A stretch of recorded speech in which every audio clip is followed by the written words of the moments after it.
exponente aqui, o professor Jorge Bacelar Gouveia, tem um amplo currículo, vou apenas dizer alguns pontos para fazer uma apresentação introdutória, porque senão não nos quedaria tempo aqui ao final. Bom, o professor Bacelar Gouveia é catedrático da Universidade Nova de Lisboa e da Autônoma de Lisboa, presidente do Instituto de Direito e Segurança, presidente do Conselho Fiscal da Ordem dos Advogados em 2017, 2019 e 2022, advogado, jurisconsulto e árbitro. Professor Bacelar Gouveia, são seus os próximos 30 minutos. Muito obrigado, professor Tiago Rocha, pela simpatia da sua apresentação, e gostaria, de facto, de, em primeiro lugar, agradecer a oportunidade de participar neste ciclo permanente de palestras, embora promovido pelo o Núcleo de Estudos Luso-Brasileiros e de Estudantes Luso-Brasileiros da Faculdade de Direito da Universidade de Lisboa. Aliás, a faculdade que conheço bem, é a minha casa, onde me licenciei e onde obtive o grau de mestre. Depois de vicissitudes da vida, levaram-me para me ter transferido para outras paragens, mas irá sempre no meu coração, estará sempre no meu coração para sempre esta casa, que é a Faculdade de Direito da Universidade de Lisboa. Também gostaria de cumprimentar os restantes colegas do NELB e de facto dizer-lhes que acompanho muito bem e aprecio muito a vossa atividade, o vosso dinamismo, o André Brito, o Cláudio Cardona, e parabéns pelas várias iniciativas. Também cumprimento os colegas deste painel, os professores Gustavo Sampaio e o professor Francisco Bastida Ferreiro. E, portanto, cumprimento todos aqueles que estão na audiência, que vão aparecendo, certamente serão muitos. E este é um tema realmente importante, porque é um tema, como disse muito bem o Tiago Rocha, é um tema que transcende a norma fria. E sempre que há um momento constituinte, ou sempre que há um momento de perturbação jurídica ou política, como é que estamos a viver agora com a pandemia, é justo que nos possamos interrogar em relação à organização vertical dos poderes do Estado. O Estado é aquilo que nós sabemos, mas o Estado tem diferentes configurações internas. E tal como diz o vosso anúncio, e muito bem, podemos dizer que há três tipos principais de organização vertical interna do Estado, dos seus poderes. Portanto, o Estado unitário, que é, digamos, a versão mais antiga, em que há uma menor descentralização dos poderes. Depois, uma versão intermédia é o Estado autonómico, ou a designação europeia mais Estado regional, que pode ser um Estado totalmente constituído por regiões ou apenas numa parte do seu território. E depois uma terceira versão, em que há uma maior divisão dos poderes na repartição vertical dos poderes, que é o Estado federal. Que é o caso do Brasil, e aqui na Europa, e os Estados Unidos, aqui na Europa é o caso da Alemanha, o caso da Bélgica, com outras características. E, portanto, esta opção de termos um Estado unitário, um Estado regional ou um Estado federal não é uma opção apenas técnico-jurídica, é uma opção que tem que ver com um conjunto de características e de necessidades que vão muito para além de um mero desenho geométrico que os constituintes, num certo momento histórico, resolveram estabelecer. E, portanto, essa decisão de termos um Estado unitário, ou de termos um Estado regional, ou de termos um Estado federal, é uma decisão que transcende muito a norma fria e tem muito que ver com um conjunto de fatores que são elementos extrajurídicos que determinam essa mesma realidade. Claro que eu aqui falarei mais da experiência portuguesa, enfim, que é uma experiência longa, enfim, uma experiência de tradição, digamos assim, de Estado unitário, assim, centralista, e depois falarei ainda no fim um pouco mais sobre as regiões autónomas e aliás, com toda a propriedade também responderei ao rep que foi lançado pelo Tiago Rocha, no que respeita às questões complexas que a pandemia tem provocado também, precisamente, na divisão interna dos poderes, na lógica vertical dos poderes do Estado. E em Portugal, realmente, e como disse muito bem, e também no Brasil, mas em Portugal também, tem havido problemas com o exercício dos poderes para enfrentar a pandemia no que respeita às regiões autónomas que nós temos nos dois arquipélagos dos Açores e da Madeira. E, portanto, será um pouco este o meu percurso. Claro que, falando de Portugal, também não posso deixar de lembrar a nossa história, enfim, e sendo este núcleo também constituído por estudantes brasileiros, não posso deixar de me lembrar da nossa história, da história que uniu Portugal ao Brasil, enfim, não só a história boa e má, luzes e sombras, mas sobretudo um momento muito importante para o Brasil, enfim, que foi um momento que abriu as portas da sua independência, aliás, proclamada por um rei português, o rei Dom Pedro I, em Portugal, Dom Pedro IV, mas, na verdade, a independência do Brasil foi, no fundo, pré-anunciada num momento anterior, quando Dom João VI, tendo ido para o Brasil para fugir de Napoleão, e tendo chegado ao Brasil em fevereiro, março de 1808, depois em 1815 elevaria o Brasil à condição de reino. Portanto, a partir de 1915, Portugal e o Brasil constituíam uma união real, dois reinos, embora com o mesmo sistema de governo e com o mesmo rei. Claro que depois, uns anos mais tarde, neste caso 7 anos mais tarde, em 7 de setembro de 1822, o Brasil proclamaria a sua independência. Mas, portanto, também, no fundo, a ligação ao Brasil tem uma ligação que tem a ver também com um problema de organização, digamos, de vertical do próprio Estado. No que respeita, digamos, às razões para termos um Estado federal ou um Estado autonómico ou um Estado unitário, as razões são conhecidas. Claro que a primeira razão tem a ver com o tamanho do território do Estado. Um Estado pequeno, naturalmente, não faz sentido que seja federal, ou faz pouco sentido que seja um Estado autonómico. Um Estado grande já não é assim, portanto é por isso que o Brasil e os Estados Unidos foi a primeira experiência, são Estados federais por essa razão, mas pode haver outras razões que determinem a existência desta estrutura intermédia do Estado regional autonómico ou do Estado federal. Podem ser razões que se ligam à existência de uma multiplicidade de nações, portanto, porque dentro do Estado pode haver várias nações e não apenas uma única nação. Não é o caso de Portugal. Portugal apenas tem uma nação, é a nação portuguesa, seja lá o que isso for, mas já não será bem assim no caso de Espanha. Até certo ponto há subnações, que são algumas comunidades autónomas, regiões autónomas. Em Itália, um pouco, mas menos marcadas do que em Espanha. E a Itália e a Espanha têm como aspecto comum o facto de serem Estados totalmente regionais, todo o seu território está distribuído e repartido por regiões autónomas, ou realmente haver ainda outros motivos para que essa separação seja maior e haver Estados dentro de um Estado maior, que é o Estado Federal, no caso dessas diferenças serem ainda maiores, ou que seja por razões históricas, ou seja por razões de natureza política. Portanto, daí digamos, a ideia das federações. E, no fundo, é aquilo para o qual caminha, neste momento, a União Europeia, embora aí as diferenças sejam muito mais profundas, porque são diferenças religiosas, diferenças linguísticas. A União Europeia tem 22 línguas oficiais,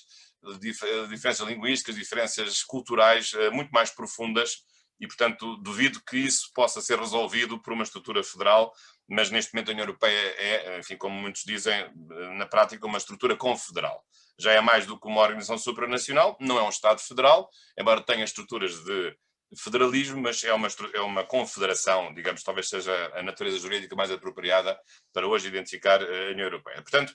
é em cada momento constituinte que o legislador constituinte toma estas opções. Claro que quando faz uma Constituição, o legislador não está só preocupado com o modo como organiza os poderes internos do Estado. Há outras questões, se é república, se é monarquia, se é democracia, se é ditadura, se é o sistema de governo presidencial ou parlamentar ou semipresidencial, que direitos é que vai conceder, se a economia é mais intervencionista ou é uma economia mais liberal. Portanto, há várias questões, há várias opções que se colocam, digamos, na plataforma do poder constituinte primário. Mas esta questão da organização do Estado é uma questão também muito importante. Isso, em alguns momentos, ou em alguns países, isso tem sido fácil, porque é sempre a mesma coisa, o caso da França, tem sido sempre um Estado unitário.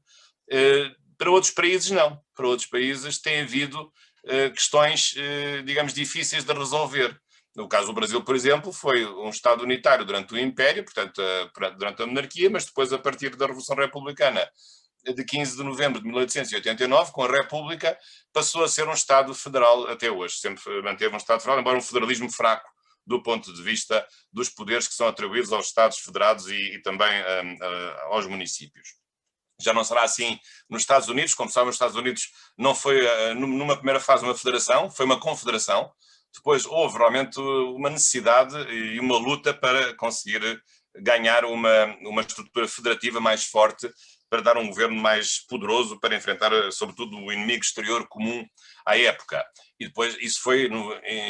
evidentemente, em fins do século XVIII, mas depois mais tarde, no século XIX, haveria uma guerra civil norte-americana, também por causa da ideia dos Estados do Sul pretenderem sair da Federação Norte-Americana, portanto, os Estados sulistas não queriam a manutenção da Federação Norte-Americana, mas isso não venceu e manteve-se a unidade federativa norte-americana. Portanto, como veem, digamos, a opção pelo Estado Federal ou pelo Estado Autonómico ou pelo Estado Unitário é uma opção que nem sempre é fácil e muitas vezes é uma opção complexa. Aliás, é uma opção, já que tem aqui também certamente interlocutores dos países africanos de língua portuguesa, também é uma opção que, ao contrário do que se julga, tem sido equacionada em alguns países africanos, porque a África tem uma característica que não existe noutros continentes, ou pelo menos não tão acentuadamente, que é o facto de ter comunidades étnico-linguísticas, que nós chamamos habitualmente tribos, tem comunidades tribais, enfim, no bom sentido da palavra, e muitos países que hoje existem, quase todos, são países independentes da África, foram antigas colónias europeias, e muitas dessas colónias são o resultado não de uma criação natural de nações, e muitas vezes nesses países o Estado aparece antes das nações, isto é, as nações às vezes são criadas primeiro por uma estrutura jurídica ou política estadual que acaba por favorecer a criação das nações, porque muitos desses países, e nas colónias que existiam, eu estou a pensar no caso português, das colónias portuguesas, os grandes países, sobretudo, têm uma multiplicidade étnico-linguística acentuada, que é o caso de Angola e Moçambique. Aliás, multiplicidade e diversidade essa que, não unicamente, mas foi uma das causas das guerras civis que Angola e Moçambique, durante um primeiro período da sua história, teve que enfrentar, porque essas guerras civis não foram apenas guerras de natureza jurídica ou política, mas também tinham que ver com a afirmação das identidades das comunidades étnico-linguísticas subestaduais que existiam nesses vários países.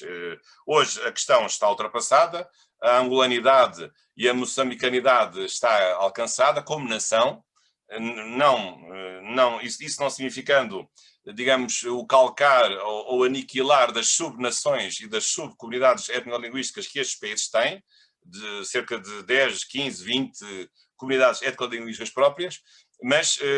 ainda assim aqui no caso, é curioso que no caso africano, não obstante todos os erros do colonialismo, no traçar artificial de fronteiras, em tudo isso, não obstante isso, apesar de tudo, muitos países africanos, jovens países africanos que conquistaram a independência, essa independência foi facilitada por terem tido uma entidade colonizadora que lhe definiu de uma forma imperativa as fronteiras. E, portanto, não foi por acaso quando foi criada em África a União, a OA, a antiga OA, a Organização da Africana, que depois, a partir de 2000, se rebatizou de Unidade Africana, não foi por acaso que se manteve um princípio muito importante, que era o princípio da intangibilidade das fronteiras, o princípio do uti possidetis juris, porque foi a única maneira que se percebeu de não voltar atrás e não refazer as fronteiras que foram fronteiras coloniais, com os seus erros, mas pelo menos tinha uma vantagem de uma segurança jurídica e de uma estabilidade jurídica ou política que, de outro modo, se perdesse, certamente que levaria a uma maior conflitualidade. Ela ainda existe em alguns países africanos em que há conflitos internos sérios, graves, alguns são federais por causa disso, mas não julgo que seja esse o problema dos países africanos de língua portuguesa. Eu sei que há alguns partidos em Angola e Moçambique que defendem o federalismo desses dois países, mas não julgo que haja condições, nem julgo que, e é uma opinião pessoal, não levem a mal, mas não julgo que haja razões para se adotar em Angola e Moçambique qualquer tipo de federalismo. Penso que o assunto está hoje ultrapassado. Bom, mas agora eu vou falar um pouco, o tempo vai passando, de Portugal. Portugal é um Estado que nós dizemos, um Estado unitário, dizemos regional. Quando se fez a Constituição, Portugal perdendo, nessa altura, evidentemente, todas as colónias que tinha em África, os 5 países de língua portuguesa e também Timor, e Macau estaria, enfim, já a meio caminho andado para ser transferido para a República Popular da China. Evidentemente que em Portugal não havia qualquer dúvida sobre a manutenção do Estado unitário. Não faria sentido transformar Portugal num Estado federal. Mas a questão que se colocou era saber o estatuto a dar aos arquipélagos dos Açores e da Madeira, que, não sendo arquipélagos coloniais, eram considerados no tempo do Estado Novo como as chamadas ilhas adjacentes. E, portanto, estavam fora da lógica do colonialismo, portanto, pertenciam àquela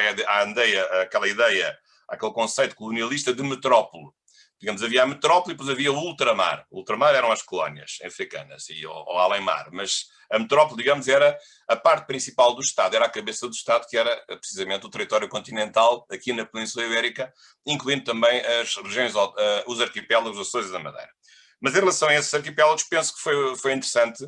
e aliás em grande parte influenciada pela experiência italiana, a criação de regiões autónomas, uma nos Açores, outra na Madeira. Enfim, por razões que me parecem óbvias, devido à sua distância, devido a Madeira e os Açores, a distância em relação ao território continental, a dificuldade também de transporte e circulação de pessoas. No caso dos Açores, uma dificuldade mais acentuada, porque são 9 ilhas, embora a população dos Açores da Madeira seja mais ou menos a mesma, à volta dos 300 mil habitantes, mas no caso dos Açores são 9 ilhas, no caso da Madeira é apenas uma ilha muito grande e com uma ilha que só tem 2.000 pessoas, o Porto Santo. Portanto, os Açores têm uma maior dificuldade ainda com a descontinuidade geográfica e portanto, penso que essa, digamos, a adoção do regionalismo político ou legislativo, a criação das regiões autónomas nos Açores da Madeira se justificava. Já não se justificava no continente, embora a Constituição tivesse previsto, e até hoje ainda não saiu do papel, a criação no continente não de regiões autónomas, mas de regiões administrativas, que são regiões que têm menos poderes em relação às regiões autónomas, porque só têm poderes de natureza administrativa e não já poderes de natureza legislativa ou poderes de natureza no âmbito da função política. Portanto, a opção constituinte foi criar um Estado regional com 2 regiões autónomas apenas, nos Açores e na Madeira. As regiões em si são iguais do ponto de vista da sua organização jurídico-política, portanto é um regionalismo igual, não é diferenciado, ao contrário do que acontece, por exemplo, em Itália e em Espanha. Há estatutos diferenciados das regiões autónomas, há regiões autónomas com mais poderes do que outras, portanto há uma maior diversidade, há uma maior diferença de figurinos de organização dos seus poderes. E podemos dizer, digamos assim, que, aliás, isso também se aplica ao federalismo brasileiro, os colegas brasileiros não me levem a mal, mas podemos dizer que o nosso regionalismo, como aliás o federalismo brasileiro, é um regionalismo fraco. Ou seja, os poderes que são atribuídos às regiões autónomas são poucos. E, portanto, ainda há muita coisa que, a meu ver, funciona sob a órbita do Estado e, portanto, a autonomia regional, em grande medida, é uma autonomia formal portanto, a capacidade de decisão dos próprios órgãos dos Açores da Madeira ainda é muito limitada. Já agora, um pouco para perceberem como é que isto funciona. Nos Açores e na Madeira existem os chamados órgãos de governo próprio e mais um terceiro órgão. Portanto, há 3 órgãos específicos para a Madeira e para os Açores, e que são iguais.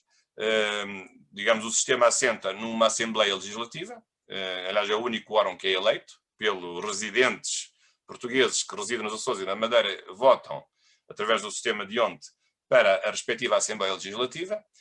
e a maioria que fizer vencimento na Assembleia Legislativa depois indica,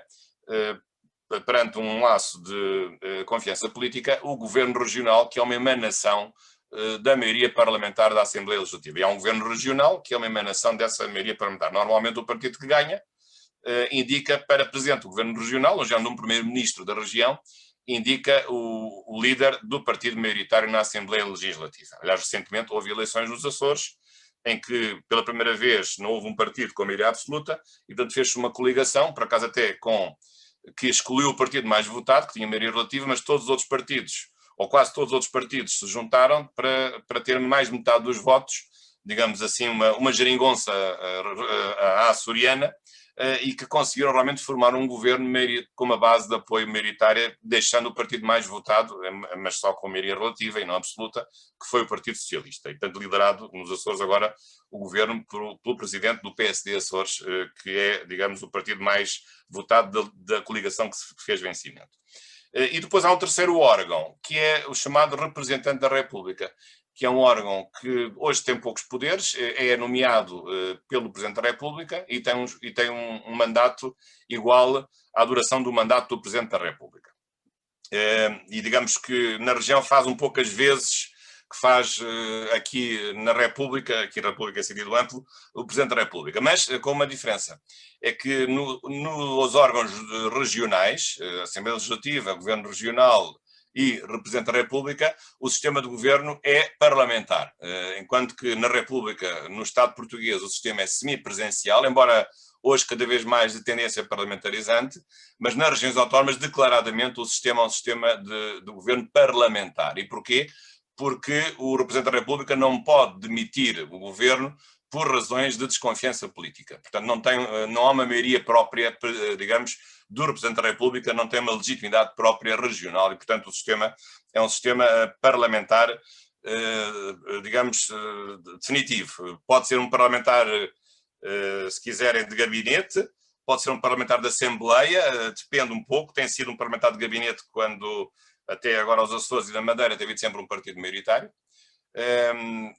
Na Madeira há um partido maioritário, mas há um segundo partido, mas tem escassa representação em comparação com o PSD, ou que é o CDS, mas pode ser que as coisas agora mudem, portanto pode haver uma maior instabilidade e o sistema pode transformar-se por força da correlação dos partidos, sobretudo nos Açores, num sistema parlamentar de Assembleia e não um sistema parlamentar de gabinete. Agora, em relação às competências, e há pouco já disse que o sistema, as regiões autónomas portuguesas eram regiões autónomas fracas, frouxas, digamos assim, com poucos poderes. Ainda assim, têm poderes de natureza legislativa. Claro que há poderes que nunca podem ter. Não têm poderes de revisão constitucional, não têm poderes de representação internacional e diplomática das regiões autónomas, isso não poderia ser, porque não têm soberania externa, não têm soberania judicial, não há tribunais das regiões autónomas, embora haja tribunais naquele território, mas os tribunais são sempre do Estado, são atribuídos ao Estado, não são atribuídos às regiões autónomas, mas há uma administração pública regional e há leis regionais, e há atos políticos regionais. E, portanto, neste aspecto há uma maior descentralização, que neste caso atinge o nível da descentralização legislativa e da descentralização política. Aliás, eu penso que as regiões autónomas portuguesas podem ser comparadas muito aos municípios brasileiros. É verdade que isto gera uma confusão, porque os nossos municípios só têm poderes administrativos, enquanto nos municípios brasileiros, que é a terceira entidade federativa, nos municípios brasileiros também têm poder legislativo, também fazem leis. Nós aqui, os municípios, não fazem leis, só fazem atos da função administrativa. E, portanto, aquilo que é homólogo dos municípios brasileiros em Portugal são as regiões autónomas. E, portanto, nesse aspecto,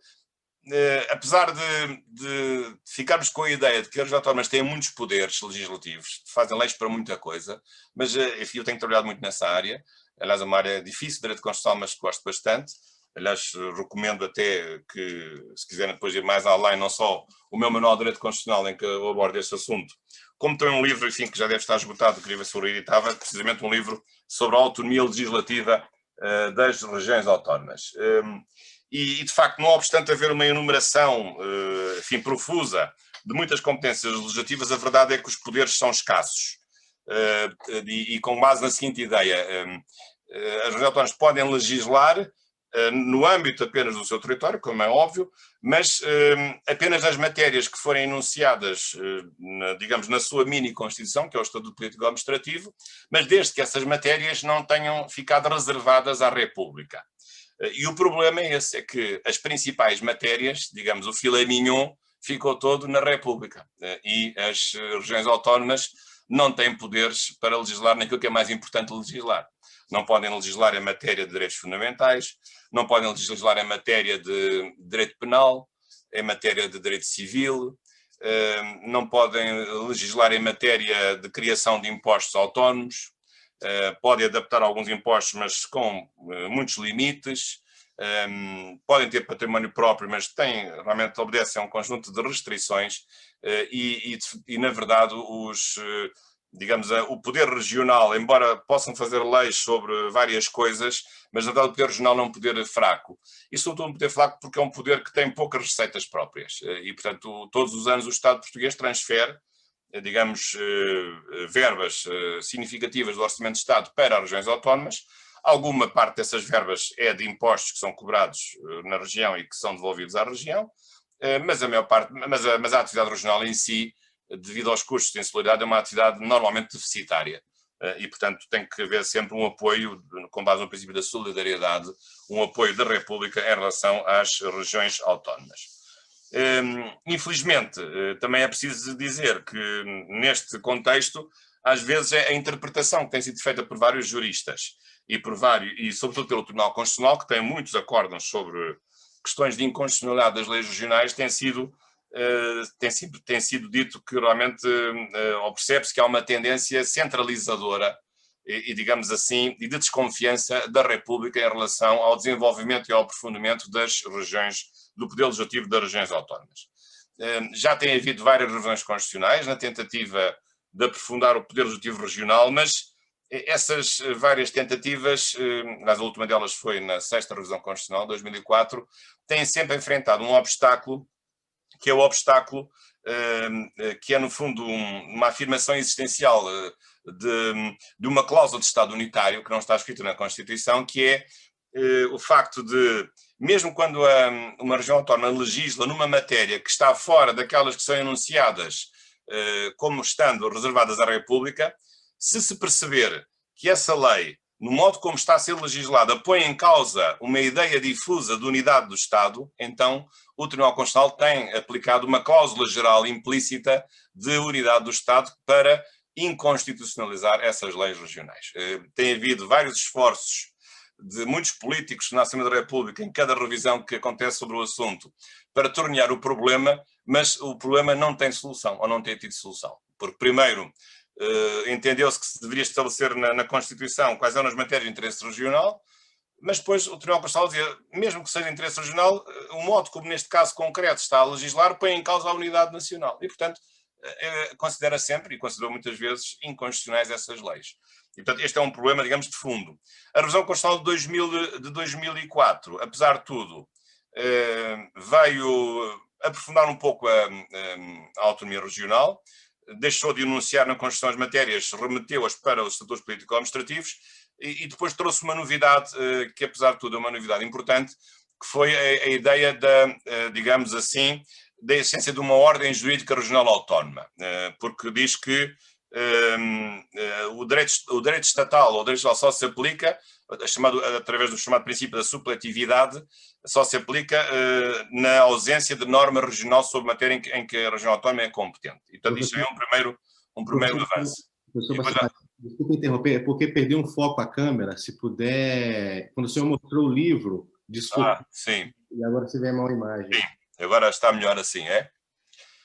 E, portanto, isso quer dizer que, digamos, de revisão em revisão tem havido, de facto, uma dificuldade grande para, de facto, fazer, digamos, as alterações feitas à Constituição no sentido de, se isto melhora, no sentido de cada revisão que se faça, das coisas poderem realmente resultar da melhor maneira. Penso que a única solução que deve ser feita numa próxima revisão constitucional é uma solução um pouco à espanhola e à italiana, que é dizer quais são as matérias em que as regiões são competentes e quais são as matérias em que são competentes as matérias do Estado. E, portanto, haver uma separação absoluta entre aquilo que pertence ao Estado e aquilo que pertence às regiões autónomas. Por exemplo, aceitar que possa haver leis penais ou crimes definidos com uma moldura penal própria nas regiões autónomas e haver crimes com uma moldura definidas nos crimes praticados noutra parte do território. Isso é questão de matéria sensível, nem nos Estados federais, ou nem no Estado Federal Brasileiro isto acontece, digamos, uma autonomia para o direito penal, digamos, de cada Estado, estabelecer diferentes molduras penais dos crimes, porque se entende que o crime é de tal maneira importante que deve ter uma unidade nacional, digamos federal, mas não é assim nos Estados Unidos. Como sabem, os crimes são diferentes em cada um dos Estados, conforme os Estados onde são praticados, e, portanto, penso que isso é uma questão que tem sido muito discutida, e, portanto, a única solução é haver na própria Constituição e mexendo nas matérias que são reservadas à Assembleia da República, aquelas que ficam reservadas à República, aquelas que ficam reservadas diretamente às regiões autónomas, mas sabendo em cada matéria, por exemplo, em direitos fundamentais, o que é que cabe legislar à República e o que é que cabe legislar às várias regiões autónomas. Mas são questões complexas, também são questões em que se atravessam alguns fantasmas, porque se é verdade que há pessoas que defendem o regionalismo, não é menos verdade também que há pessoas que são contra o regionalismo político-legislativo e acham que as regiões autónomas têm tido até benefícios a mais e que gastam muito dinheiro e que estão sempre a reivindicar e estão sempre a usufruir de um capital de queixa que não é um capital de queixa justo. Eu sempre achei, enfim, que esse discurso não era justo, porque de facto só quem vive nas regiões autónomas sabe as dificuldades próprias que isso significa, de não ter os serviços públicos muitas vezes próximos, serviços de saúde e serviços de outra ordem. Para terminar, e o Tiago referiu esse assunto, para terminar, a questão da pandemia. O problema é que, digamos, há dois sistemas diferentes de proteção civil e de saúde. Há um Sistema Nacional de Saúde e há um Sistema Regional de Saúde, como há um Sistema Nacional de Proteção Civil e há um Sistema Regional de Proteção Civil. E, portanto, o problema era que, em matéria de direitos, leis e garantias, e, portanto, neste caso, em matéria de suspensão do direito de ir e vir, como se diz no Brasil, ou o chamado a liberdade pessoal, a liberdade de circulação, esse direito está reservado pela Constituição para a República. Portanto, as regiões autónomas não têm o direito de legislar sobre a matéria de exercício do direito de ir e vir. E, portanto, sempre que a região autónoma dos Açores quis estabelecer normas que limitassem a circulação de pessoas, ou impondo as pessoas em confinamento, isso, em alguns casos, foi considerado inconstitucional quando as pessoas atingidas intentaram ações de habeas corpus nos tribunais do Estado da região autónoma e, portanto, nesse caso, se entendeu que a região autónoma não tinha competência para restringir direitos, liberdades e garantias, neste caso o direito de ir e vir, porque essa competência está reservada apenas à República e só pode ser restringida por leis nacionais e não por leis regionais. Este é um dos problemas. Depois há outros problemas de articulação de competências entre o Estado e entre as regiões autónomas, mas agora não vou também entrar muito nessa matéria. Mas também agora, para terminar, deixo-vos aqui depois um livro, a indicação de um livro que eu publiquei recentemente, porque a minha tese de doutoramento foi sobre o estado de exceção no direito constitucional. Enfim, já lá vão 22 anos, ou 21 anos, o tempo passa. Mal eu sabia que agora a tese ia ter alguma aplicação prática, porque até agora tinha sido apenas uma mera teoria. E agora publiquei recentemente este livro sobre o estado de exceção no direito constitucional, pelo Gabriel Medina, que também está em versão eletrónica, de e-book, para o Brasil é mais prático. E, portanto, agradeço muito a oportunidade também que me dão de participar e de vos deixar aqui um pouco este apontamento em relação às regiões autónomas portuguesas e às razões que estão na base da sua criação e o modo como elas têm sido enquadradas ao longo da sua evolução histórica. E já lá vão, provavelmente, já 44 anos ou 45 anos da criação destas regiões autónomas. Muito obrigado pela oportunidade e bom estudo, bom debate. Muito obrigado. Eu vou ficar por aqui, naturalmente. Muito obrigado. Obrigado, professor Bacelar Gouveia, pelas palavras, pela exposição, pela compreensão tão ampla, né, de que envolve o tema, não só o que é hoje, mas todo o histórico e o porquê que isso é bastante importante para a gente compreender como funcionam algumas instituições. Então, sem mais delongas, eu passo ao nosso segundo palestrante, o professor Francisco José Bastida Ferredo,